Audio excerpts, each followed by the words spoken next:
Let me tell you, if you'd asked me a year ago what the wildest day of my life was, I'd probably have said something about crawling out of a blown-up Humvee or rappelling down some godforsaken mountain in the dead of night. But nothing, and I mean nothing, prepared me for the day I came home from deployment and found a spiritual circus parked on my front porch. You think I'm kidding? Officer Rodriguez actually dropped his citation book when he realized who I was, snapped to attention like he was reporting to the Pentagon, while Landra Pembroke, queen of the HOA Harpies, just stood there, jaw halfway to the gravel phone, still in her hand, from screaming at 911 about the dangerous trespasser who needed to be arrested immediately. Yeah, that trespasser was me. Surprise. Now, to really appreciate this little slice of suburban insanity, you've got to know who I am. Commander Decker Rothell, retired Navy SEAL, fresh off an 18-month classified deployment to places I still can't name without breaking a whole pile of federal laws. All I wanted was to hole up in my old pine cabin, sort through the kind of memories that don't let you sleep past 3 a.m., and maybe patch up the dock if my hands would stop shaking long enough. Instead, I come back to what looks like a luxury car dealership, blocking my driveway, catering trucks, unloading $10,000 buffets, and a crowd of wealthy suburbanites all dolled up for a weekend retreat that, as it turns out, was happening right inside my own house. And the star of this little show, Lysandra Pembroke, spiritual entrepreneur, social media goddess, and as I was about to learn, a con artist so slick she made Ponzi look like an amateur. She'd transform my place into some $5,000 a head warrior spirit channeling retreat where rich folks came to commune with the essence of a real decorated vet. My service records, combat medals, my Purple Heart, hell, even my deployment dates were on display like props at a Hollywood set. It would have been funny if it hadn't made me want to throw up. Here's the kicker, she wasn't just guessing. This woman was reciting details from my classified files. The exact dates of my deployments, the injuries I'd taken, even medical stuff that should have been locked tighter than Fort Knox. You want to feel your blood turn to ice? Try listening to a stranger tell a room full of paying customers about the worst day of your life using info that should only exist in a federal database. See, I'd installed military-grade security before I left. The kind of system where if you mess with the wrong sensor, you'd better hope you like the sound of sirens. But Lysandra waltzed in, no alarms, no sweat, like she owned the place. At that point, I realized I wasn't dealing with your garden variety HOA scam. This was the tip of an iceberg that stretched into federal contractor databases and organized crime, all targeting military families like mine. But before I went all Jason Bourne, I had a more immediate problem explaining to Lysandra that her little business venture was over.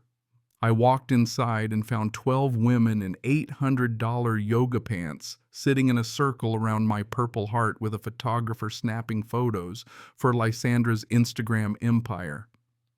She held up my medal, talking about its healing warrior energy, spinning the kind of story only someone who's never bled for anything could imagine. My vision went red, but I held it together. What made me pause, though, was the realization, if she had access to classified stuff about me, how many other service members had their lives sold to the highest bidder while they were overseas? That was when Officer Rodriguez finally worked up the nerve to approach me, voice all official. "Sir, I need to see some identification." Then he really looked at me. Muscle memory took over. "Commander Rothell." "Sir, I didn't know you were back stateside." The energy shifted fast.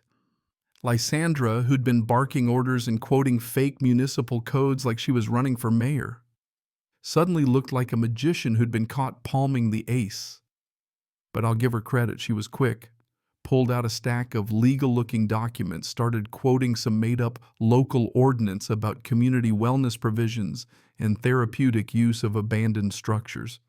She even had official-looking county seals on her paperwork. Rodriguez played it cool thanks to the training I'd drilled into him. "Ma'am, I'll need to verify this. But as far as I can see, Commander Rothell is the legal property owner." Then into his radio dispatch, "Send Captain Valdez to my location." You should have seen the color drain from Lysandra's face at the mention of Captain Valdez, another one of my former students now running her own show at the county PD.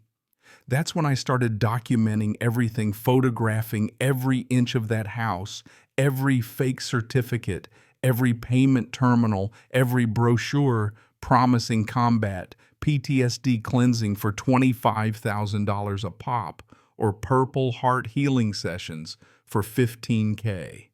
And there it was, small print at the bottom, warrior availability subject to deployment schedule. She knew exactly when I'd be out of the country. That's not just identity theft. That's someone with clearance feeding her info.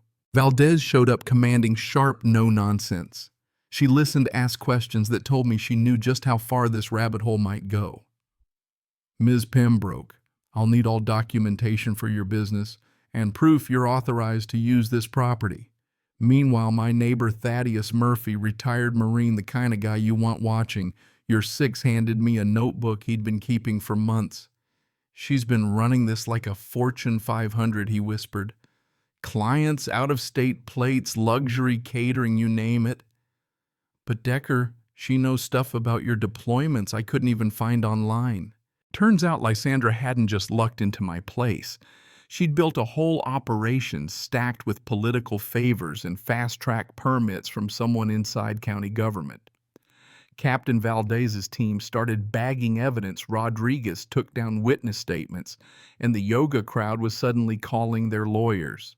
But Lysandra, cool as a cucumber, loudly claimed religious persecution, told her followers it was all an attack on veterans healing. She had media contacts and a civil rights attorney on speed dial. You could almost admire the hustle if it wasn't so sick. That's when I called in my own backup, Cassandra Vale, former JAG lawyer, now one of the top military law attorneys in the state.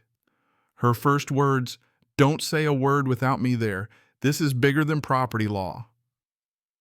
It's federal." By the time Cassandra rolled up, I'd already started thinking, if Lysandra had this kind of classified access, how many other military families were getting targeted? Sure enough, as Cassandra sorted through the evidence, she realized this went way past fraud. It was a national security breach. She called the FBI's Financial Crimes Unit. 2 hours later, Agent Sarah Brennan and a full federal team showed up, gravel crunching under black Suburbans, the whole bit.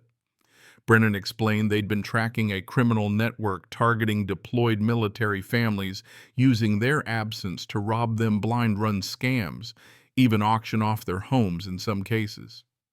And Lysandra, just one node in a spider web stretching across 8 states, $4 million in the wind. The real smoking gun came when they uncovered payments from Meridian Security Solutions, a federal contractor with $50 million in annual government work.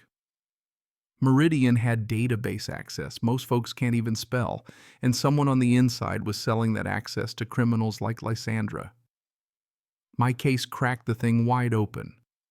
We're talking over 800 families hit 12 million stolen defense contractor execs up to their necks. So what do you do when you find yourself at the epicenter of the biggest military family exploitation ring in years?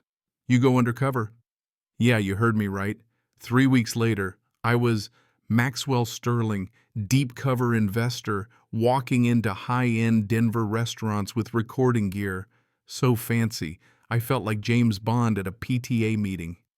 Lysandra bragged about her partner at Meridian, gave up the name Harrison Blackwood, and laid out a business plan so detailed and evil it would have impressed the mob. The feds moved in raids, warrants, asset freezes. But Lysandra tried to flip the script, filing for a restraining order against me using my own therapy records stolen through her government contacts to paint me as a PTSD-crazed vet. The judge, out of his depth, granted her 500 feet of my own property. That stung, but Brennan's team was moving faster than she knew. They intercepted messages where Lysandra and Blackwood tried to wipe evidence and planned their final community meeting to get me booted for good. But here's the twist. When Lysandra took the stage to slander me in front of the entire neighborhood, it was me who stood up, backed by Captain Valdez, Agent Brennan, and a squad of Marines in dress blues. The room went dead silent. I laid out the evidence. Brennan slapped cuffs on Lysandra right there in front of everyone while federal warrants were being served at Meridian HQ Blackwood and his crew getting perp walked straight to a holding cell. The fallout legendary. The community flipped from gullible enablers to fierce protectors of military families overnight, volunteer patrols, education programs, federal laws named after the case. The Rothel Act now criminalizes the commercial exploitation of military records, adds teeth to penalties for abusing security clearance, and sets up real oversight on defense contractors. 6 months later, my cabin's back to what it should be, a quiet place for healing, not a stage for predators.